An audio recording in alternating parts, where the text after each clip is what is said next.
Tonight on PBS News Weekend, the U.S. and Russia are expected to start negotiations in the coming days on ending the war in Ukraine, as Europe may be left out in the cold. Then, as a deadline for Israeli troops to withdraw from southern Lebanon looms, PBS News embeds with UN forces monitoring the unfolding situation. And looking for love in all the wrong places, the millions of people being targeted by online rings of sophisticated scammers. Really, anyone, old, rich, poor, young, this targets people of all nationalities, all genders, educational backgrounds. Really, it's a universal scam.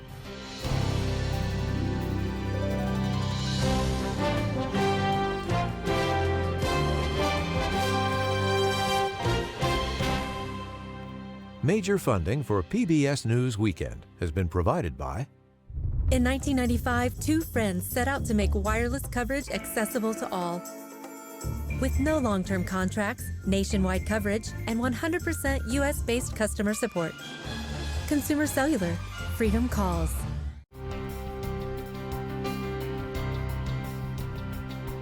The ongoing support of these individuals and institutions.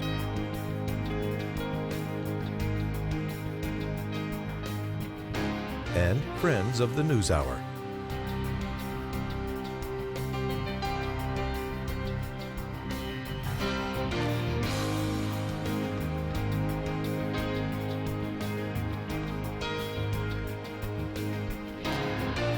This program was made possible by the Corporation for Public Broadcasting and by contributions to your PBS station from viewers like you. Thank you. Good evening, I'm Allie Rogan. John Yang is away. As the Munich Security Conference wrapped up today, American officials prepared to begin talks with Russia over ending the war in Ukraine. Those discussions are expected to begin in the coming days in Saudi Arabia. Meanwhile, Europe's leaders are preparing to convene an emergency meeting in Paris on Monday in response to being shut out of early negotiations. There's also no clear indication yet that Kyiv will be involved at those talks either. Ukrainian President Volodymyr Zelensky told NBC's Meet the Press today that his country would never accept a deal struck just between Moscow and Washington. He also said surrendering any Ukrainian land is off the table. We will never do it.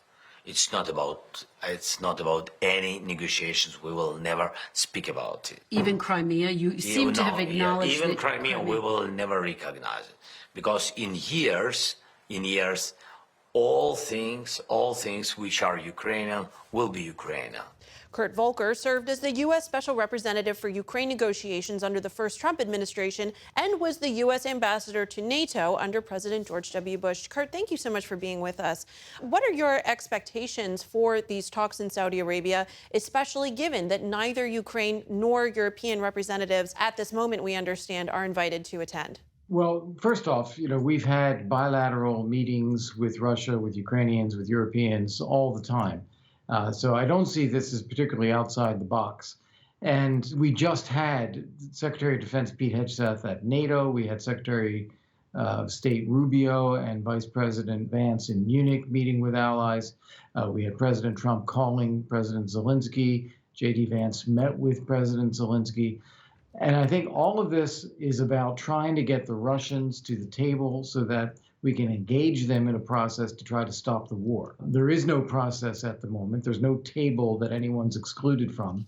It is simply about trying to get the Russians to do something different than what they've been doing for the last 3 years. I hear you saying that we've had bilateral negotiations. This is nothing new, but the rhetoric coming out of the Trump administration seems to be trying to push that envelope forward and saying now is the time to initiate a formal peace process. And they seem to be framing these talks as the beginning of that process. Do you not see it that way? I don't, no. If you look at this, you had a phone call between Putin and Trump, and then followed up by Rubio with Lavrov, who then they teed up a meeting among some senior officials in Saudi Arabia. So far, there is no commitment by Russia to even consider stopping the war. And so this is an effort to try to get them into a process.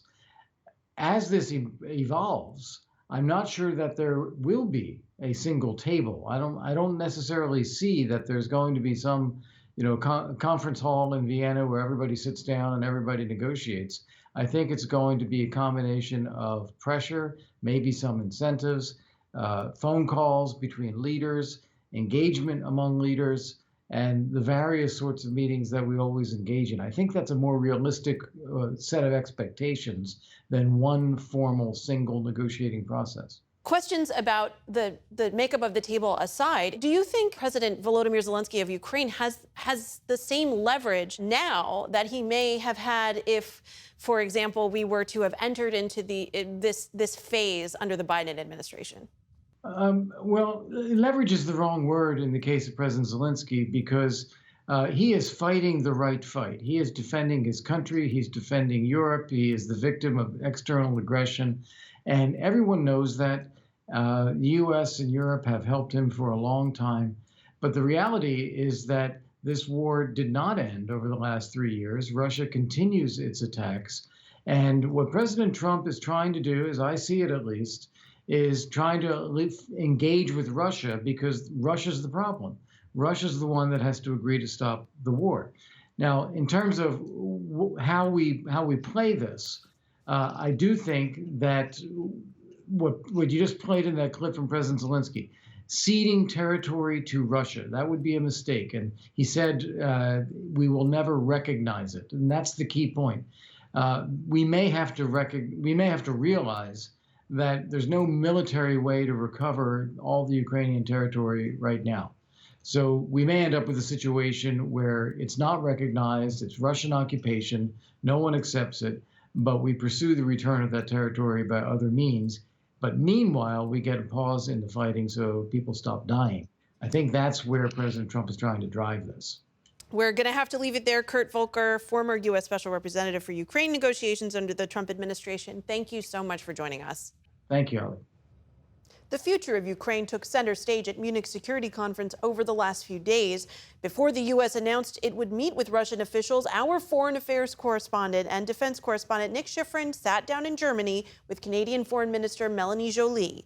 They began by focusing on U.S. economic threats against Canada and tensions, including in Munich, between the U.S. and its closest allies. Here in Munich this weekend, you told Europeans, quote, "you're next" on tariffs, and that Canada and Europe had to work together when it comes to tariffs. Has the Trump administration's trade talk, has the Trump administration's rhetoric here, even in Europe, affected how the U.S. is perceived as an ally? Well, when it comes to tariffs, it's already the case in the sense that steel and aluminum tariffs are already being imposed starting March 12th on European allies and on everybody, actually. Canada is the biggest client of the U.S. We buy from Americans more than China, Japan, France, and the UK. We're the best neighbors. We're best friends. We're completely linked.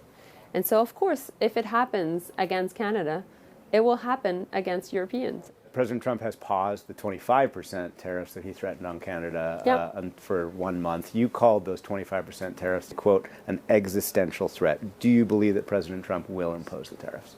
Well, the basis on which these tariffs were going to be imposed on Canada and Mexico were based on fentanyl and the fact that there were issues at the border. So we wanted to do the best for us and also for the U.S., which is having a very secure border, having a joint strike force against fentanyl, making sure we have a border czar. We're getting very good vibes coming from Washington, but we understand that the threat will continue to be there. And in that sense, in Canada, the reaction is, first, we'll take care of ourselves. Second, we need to be closer to other allies. And we need to diversify our trade. And thirdly, I think that Canadians expect their government to be very strong on this. Canada threatened about $155 billion worth of tariffs against the U.S. Are you keeping that threat on the table? And what would you do if, in fact, Donald Trump continues with the 25% tariffs as threatened? Well, of course, this is our response. And we'll make sure that we abide by what we said to first Canadians, but also to Americans. We'd have to respond if we're under threat.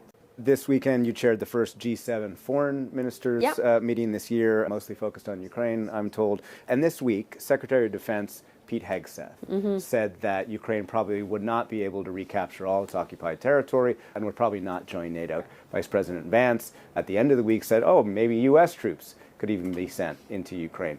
What is the impact of U.S. mixed messages on Ukraine? We need to make sure that we stand with Ukraine. And Ukrainians have been fighting for their own freedom, but we're not naive. We know that if Russia doesn't go unchecked, it's our own freedom that is at stake. And so that's why I was happy to see that within the foreign ministers meeting of the G7, we all agreed that first, Ukraine needed to make sure that it was going to have access to a comprehensive, a just, and long-lasting peace, and also that Ukraine needed security guarantees, Nick. So that's why I think that the G7 statement is a strong one. It is one on which all G7 members agree, including, of course, the U.S. And so I think it sends a strong message. So does that mean that you have faith that the United States will continue supporting Ukraine? I think that it is important that they do. And I think at the same time, we hear the clear message, Nick. We need to do more on defense spending. Canada will do so. And so if it's about burden sharing, no problem. Let's have that conversation. But let's not have a bad deal for Ukraine. Finally, President Trump has continued to joke about Canada as the 51st state. He's questioned the sovereignty of Greenland and Panama. What is the impact when the President of the United States questions the sovereignty of countries, including NATO allies? Well, I think Canadians have been clear. They don't like it. We don't like it. And, we will make sure that that never happens. We will continue to be the best friends and, best neighbors America will ever have. But we will never be a state, and we will never be a colony, period. Melanie Joly, thank you very much. Thank you. In tonight's other news, the White House is doubling down on its support of Israel in its fight against Hamas. Marco Rubio visited Jerusalem today, his first trip to Israel as Secretary of State. While there, Rubio blamed Iran for instability in the region and reaffirmed President Trump's plan to take over Gaza, calling it a bold vision for the future. For his part, Prime Minister Benjamin Netanyahu said he and President Trump have major plans for Hamas if the group doesn't release the remaining 73 hostages. We have a common strategy, and we can't always share the details of this strategy with the public, including when the gates of hell will be opened, as they surely will if all our hostages are not released. As time ticks down on the first phase of the Israel-Hamas ceasefire, Netanyahu said he plans to meet with his security cabinet Monday to discuss next steps for phase 2 of a deal. Heavy rain, flooding, and mudslides have inundated states in the southeast this weekend. In Kentucky, Governor Andy Beshear confirmed at least 8 people have died due to flooding and dangerous driving conditions. Beshear said he expects that number to rise.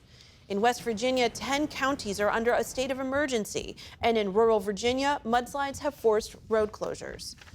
As that system moves out, most of the lower 48 will soon feel the 10th polar vortex of this winter season. The National Weather Service forecasts the frigid blast of Arctic air will move south this week, plunging temperatures. Most of the country will get to below freezing, but states like Montana and the Dakotas will plummet to temperatures of minus 30 degrees.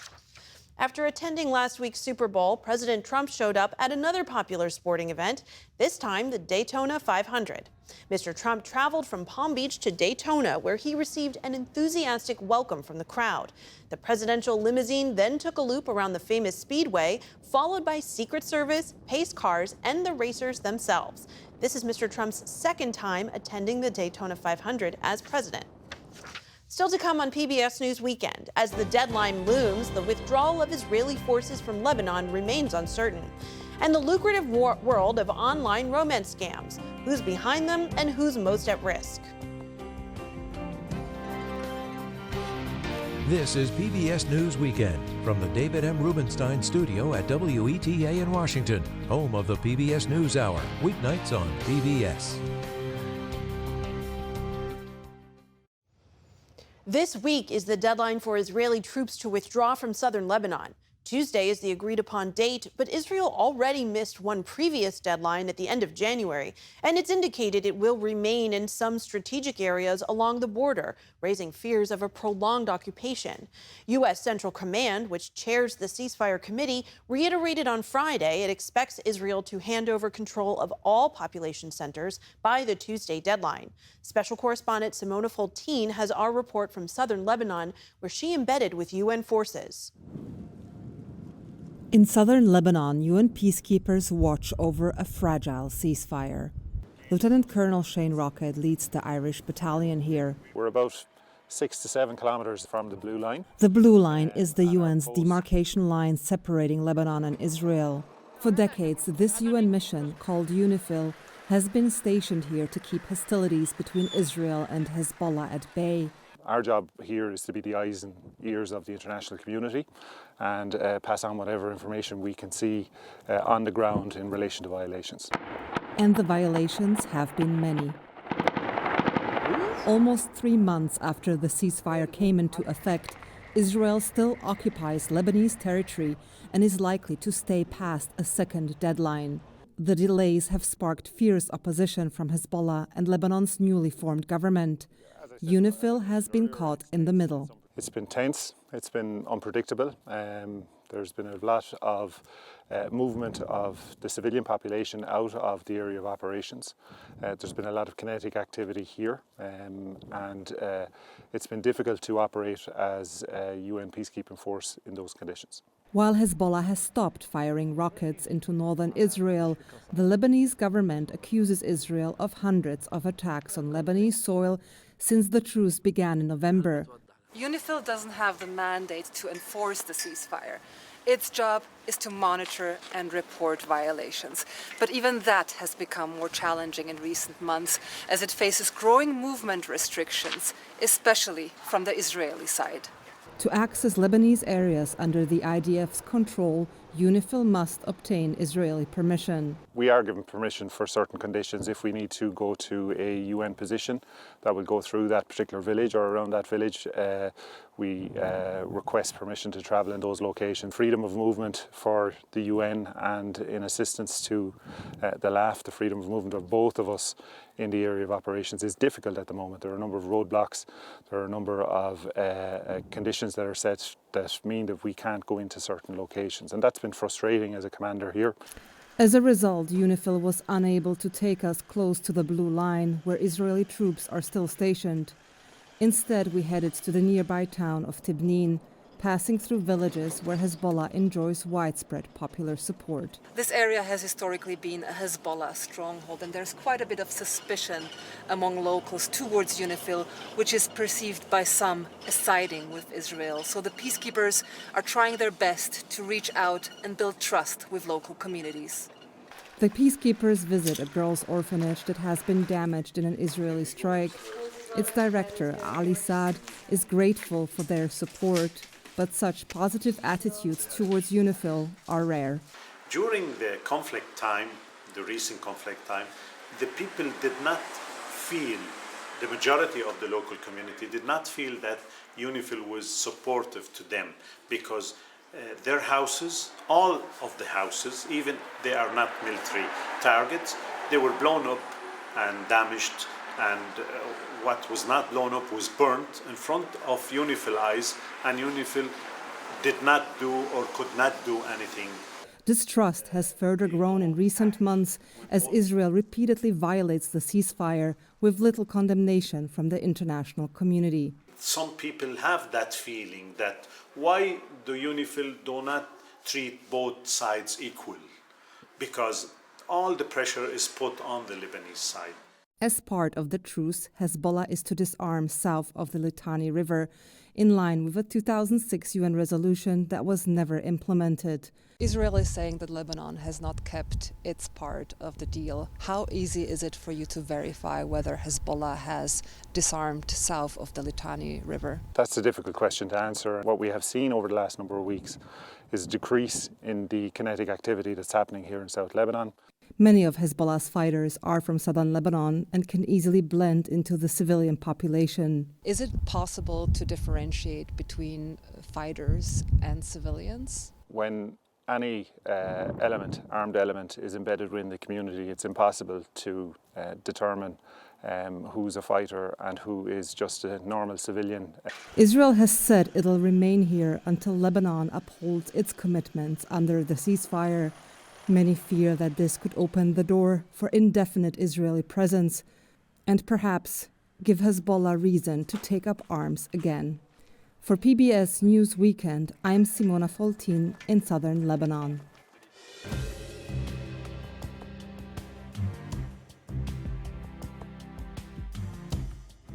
It is Valentine's Day weekend and love is in the air. More and more these days, that first spark begins with connections we make on our phones and computers. But not all budding online romances are real.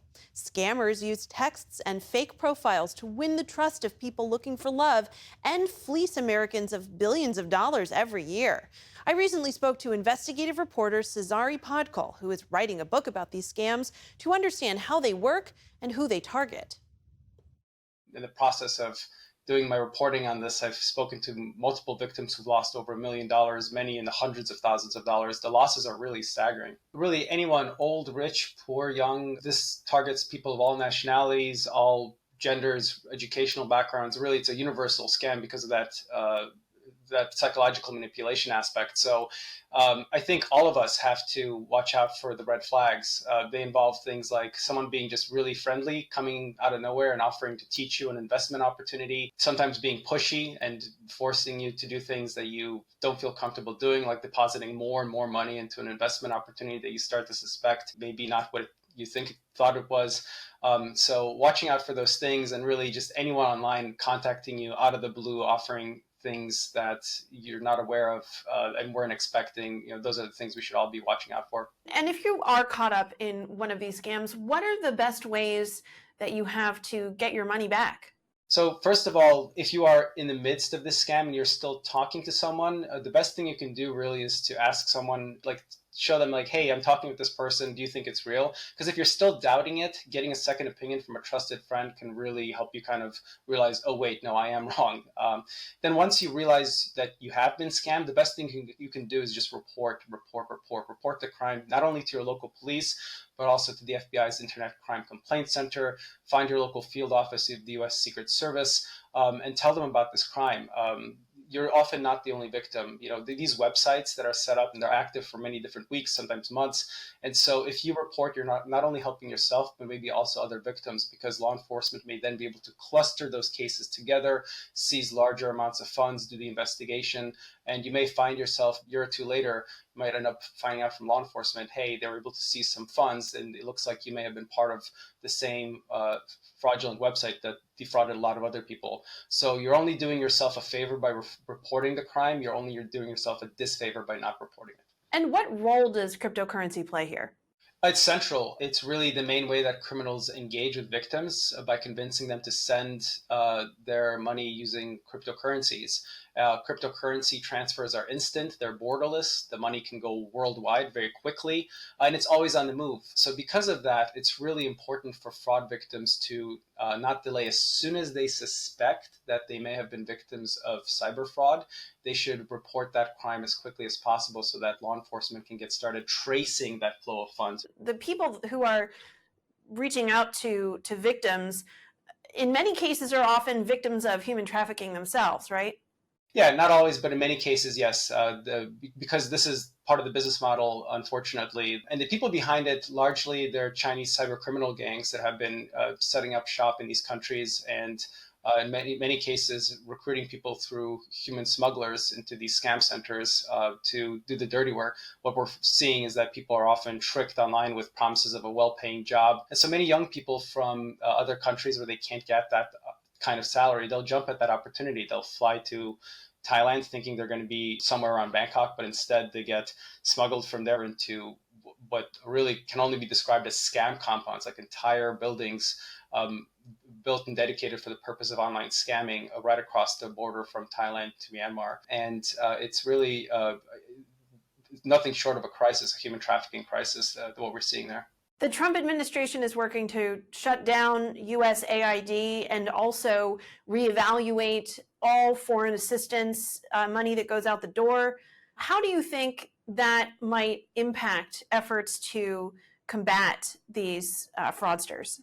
So USAID has a broad portfolio that includes anti-human trafficking work in places like Cambodia. And that's really important because what we're seeing in places like Cambodia, again, are people who are forced into situations where they're being told to contact strangers abroad in countries like America to try to get them involved in these crypto scams. So any cuts in USAID's staffing and funding are going to hurt the ability of local charities and nonprofits to help those survivors, to make sure they don't go homeless, and making sure they don't get trafficked into those scam centers again is really important. And through those cuts to that funding, it's really, it's not good for the human trafficking victims, obviously, and it's certainly not good for the potential targets of this fraud, including people in America. Cesare Podkal, investigative journalist who's working on a book on this topic. Thank you so much for joining us. Thanks for having me. And that's our program for tonight. I'm Ali Rogan. For all of my colleagues, thanks for joining us. Have a good week. Major funding for PBS News Weekend has been provided by... In 1995, two friends set out to make wireless coverage accessible to all. With no long-term contracts, nationwide coverage, and 100% U.S.-based customer support. Consumer Cellular. Freedom calls.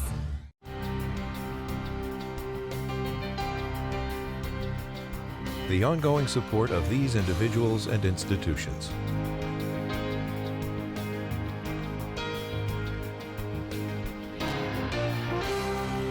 This program was made possible by the Corporation for Public Broadcasting and by contributions to your PBS station from viewers like you. Thank you.